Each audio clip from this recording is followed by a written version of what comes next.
to come and handle Warri Wolves, and you're going to pay from what they're getting, you're going to pay the foreign coach about 3 million naira, and from the information he got, the foreign coach you're bringing in is handling a youth team in England, while this is Sam Okpodu is a UEFA A licensed coach who has also handled the national team, the female national team before. So in Australia, there's nothing there to struggle about, and so both of them have quietly bowed out of the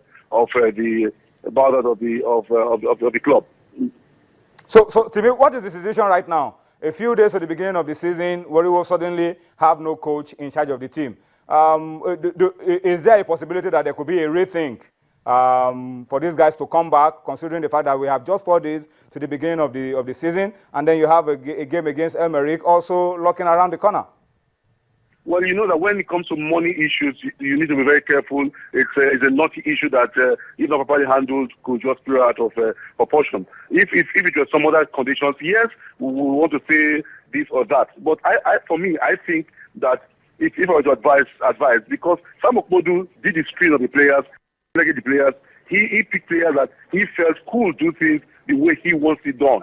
If you bring in a new coach right now, barely 3-4 days to their first game, he could just bungle everything. Put in mind that Warri Wolves has a name already in Nigeria, so we must be very careful. Yes, this is a very sensitive thing, but then the reality of the matter is that we are facing economic downturn, where most of the clubs might not have that luxury of the funds they used to have before now, and so the data is not any different from any other state in Nigeria.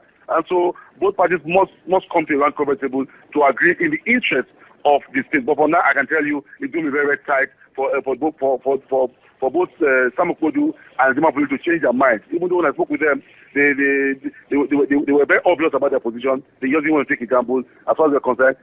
I think what's really getting them pissed is the fact that you are bringing in a white coach and you are going to pay him so much, and that money you are going to pay the coach for one month can take care of almost the backroom staff.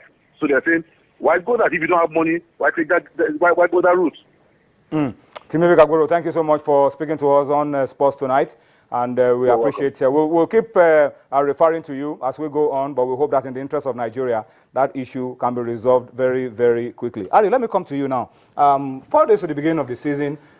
This is not the kind of story you want to hear from one of the teams that will be representing us on the continent. But let's look at the new season coming up, Ari. What are we expecting? What do you project for the new season, 2015-2016 Nigeria Professional Football League?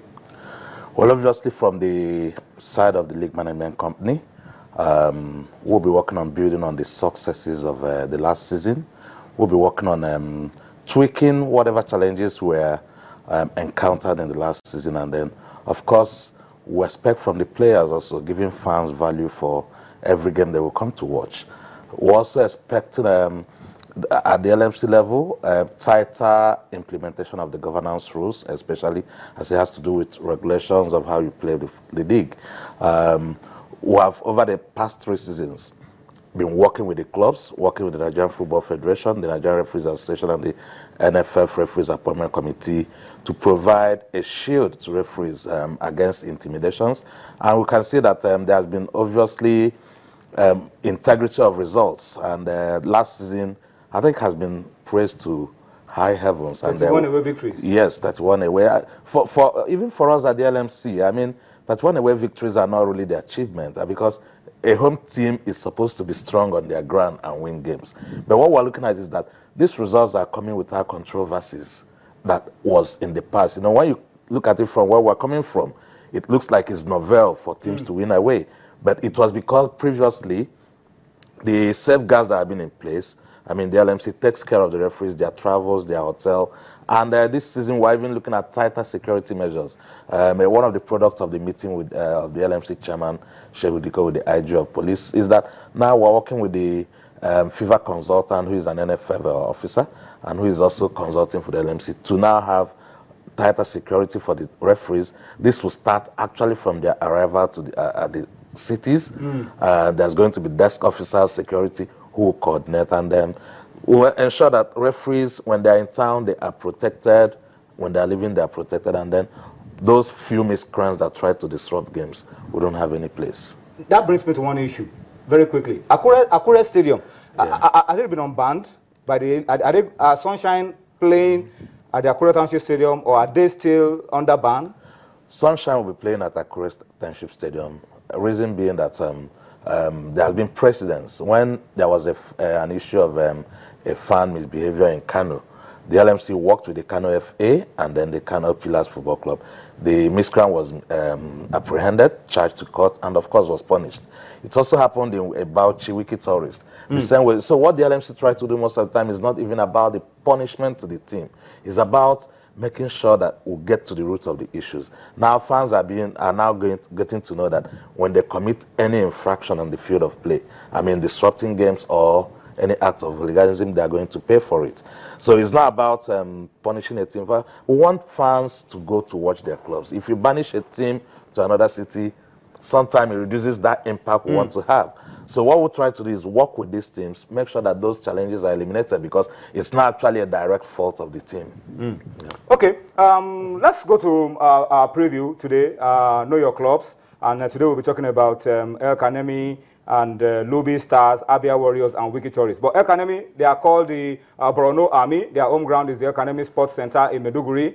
Temporary home ground is the Karkanda Stadium in Katsina. Their coach, new coach, Ladamboso. The administrator is Malam Mala Zana. Their colors are yellow, green, white, and blue. And last season they finished in 13th place.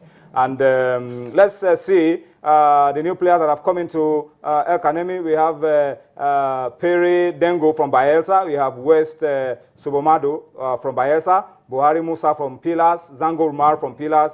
Lucky Irimiya from Taraba. Bishop Onyudo from Taraba. Some of the players that are joining El Kanemi. We have Olushola Jala. We have Ashimu Haliru, Mohamed Zuberu, Kawa Amidu. We have Samuel Martins from Wiki. We have Thompson Ezekiel from Dolphins. All right. The next club today, Abia Warriors. They are nicknamed the Warriors. And their home ground is Umahia Township Stadium. Their coach is Kennedy Boboye.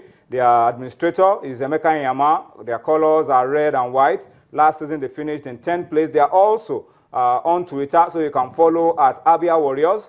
Some of the new acquisitions, you have John Shoaibu from Sunshine, Chineduozo, Kabiru Anyide from Sunshine, Chineye Agoa. We have Chizoba Amefule, Bishop Onyudo. Okay, Bishop Onyudo we saw with El Kanemi. And you have Emmanuel Enize, who is unattached. That's for Abia Warriors. Let's also tell you the Super Cup today ended goalless, but Aqua United won 4-3 on penalty. So that's the third time Abia Warriors, Aqua United will be getting the better of Enyimba in the last 2-3 weeks. All right, so Enyimba will probably need a lot of prayers to turn things around. Let's go back to Know Your Club, and let's talk about Lobby Stars of Makurdi very quickly before we wrap up the show. They are called the Pride of Benue. Aparaku Stadium, Makurdi is their home ground. Kodwinowa is the coach. The administrator is Mike Idoko. Their colors are red, black, white.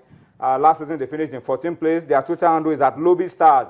And a few players have come in: Solomon Kwambe, Okemote Oda, Cyril Oriaku, Isaac Haley from Pillars, David Aswaka, and David Chakase is back to his home club as well. And of course, the last club tonight, Wiki Tourists, Say Wiki, that's their nickname.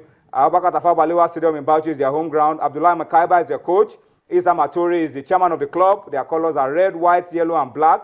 Last season, they finished in 4th place. They are also active on Twitter. Some of the new acquisitions are Gambo Gideon, Ndubusi Okeibo, Shama Ilya, Abdullah Saidu, Ezekiel Michael, Yao Hassan, Mukhtar Al Hassan, who has come in from Sudan. So tomorrow we'll continue with more clubs in the NPFL. But that's how we have to wrap it up on the show tonight. I must thank you, Ari, for coming on the show. Onye, thank you as well for your time. We'll see you tomorrow.